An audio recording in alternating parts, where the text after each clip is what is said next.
টাকা আওয়ামী লীগকে বরাদ্দ দিলে তারা কিন্তু আবারও আপনাকে দেশনেত্রী বেগম খালেদা জিয়ার কে নিয়ে কটাক্ষ করবে এবং আপনাদের বিরুদ্ধে ষড়যন্ত্র করবে। কারণ এই সকল উদীচী, এই সকল আওয়ামী সাংস্কৃতিক প্রতিষ্ঠানের বন্ধু কখনো তারেক রহমান জাতীয়তাবাদী দল হতে পারবে না।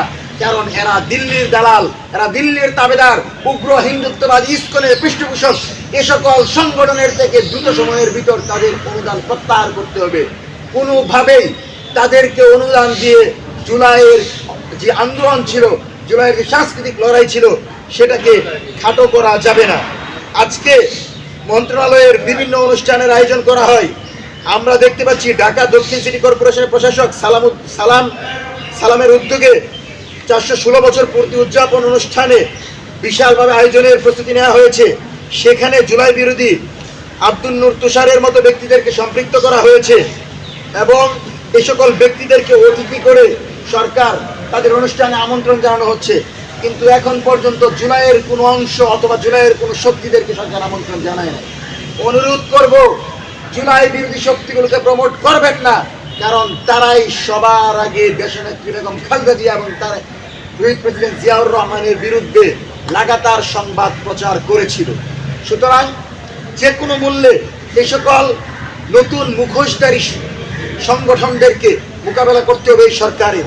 এবং এই সরকার যদি এই আওয়ামী সাংস্কৃতিক প্রতিষ্ঠানকে মোকাবেলা করতে না পারে, তাহলে শাহবাগে যেমন জামায়াতের এবং সাকা চৌধুরী সহ কথিত মানবতা বিরোধী অপরাধের নামে যাদেরকে হত্যাযোগ্য করে শাহবাগীরা ফাঁসির দড়িতে ঝুলিয়েছিল, এক সময় এই আওয়ামী সংগঠনগুলো, আওয়ামী সাংস্কৃতিক সংগঠন আবারও শাহবাগ কায়েম করে জাতীয়তাবাদী দলের নেতাকর্মীদেরকে ফাঁসির দড়িতে ঝুলাবে। সুতরাং সতর্ক থাকতে হবে, যে কোনো মূল্যে আওয়ামী লীগ প্রতিরোধ করতে হবে। পৃথিবীর সকল শক্তি এক হয়ে আমরা আওয়ামী লীগকে প্রতিরোধ করব।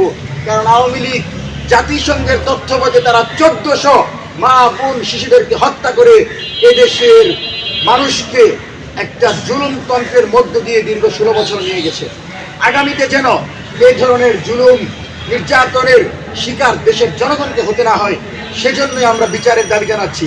দ্বিতীয়ত, আজকে আপনি দেখেন যে আওয়ামী লীগ দীর্ঘ 16 বছর ছিল, সমালোচনা আছে, তারা গণহত্যা চালিয়েছে। এখন সেই পরিস্থিতিতে যদি আপনি জনগণকে আবারও ফেস করান, তাহলে জনগণ কিন্তু বিরূপ প্রতিক্রিয়া করবে, জনবিস্ফোরণ ঘটবে। ঢাকা শহর ইতিমধ্যেই তলিয়ে গেছে, সচিবালয়ের মতো গুরুত্বপূর্ণ জায়গা পানির নিচে। আমরা আজকের প্রোগ্রাম করতে পারি নাই, সাংবাদিক ভাইরা আসতে পারে নাই। আমরা বুঝে আসে না সিটি কর্পোরেশন বসে বসে কি করে। তারেক রহমান যদি প্রত্যেকটা সিটি কর্পোরেশনে 100 জন করে মাঠে নামিয়ে বলে তোমরা পানি নিষ্কাশনের ব্যবস্থা করো, তাহলে আমার মনে হয় না জনগণকে এই দুর্ভোগ পোহাতে হয়। যদি সরকার না পারে আমাদেরকে বলুক, আমাদের টাকা দেওয়া লাগবে না, শুধুমাত্র সাপোর্ট দিবেন। আমরা আমাদের জায়গা থেকে প্রত্যেকটা জায়গায় নিজস্ব স্বেচ্ছাসেবীদেরকে নামিয়ে আমরা পানি নিষ্কাশনের ব্যবস্থা করব। আপনারা আওয়ামী সংগঠনকে বরাদ্দ দিতে পারেন, কিন্তু আমরা মাঝে থেকে আমরা এই জনগণের যেই দুর্বিষহ জীবন, সেই দুর্বিষহ জীবন যেন একটা স্বচ্ছ এবং সুন্দর দিকে যায়, সেজন্য অনুরোধ করব, দয়া করে আপনি পানি নিষ্কাশনের জন্য যথেষ্ট পদক্ষেপ নেন। কারণ এই পানি নিষ্কাশনের জন্য দেশের বিভিন্ন গুরুত্বপূর্ণ কার্যক্রম বিঘ্নিত হচ্ছে এবং যে জনগুরুত্বপূর্ণ যে সকল প্রতিষ্ঠান, আপনাদের অবগত আছেন যে হসপিটাল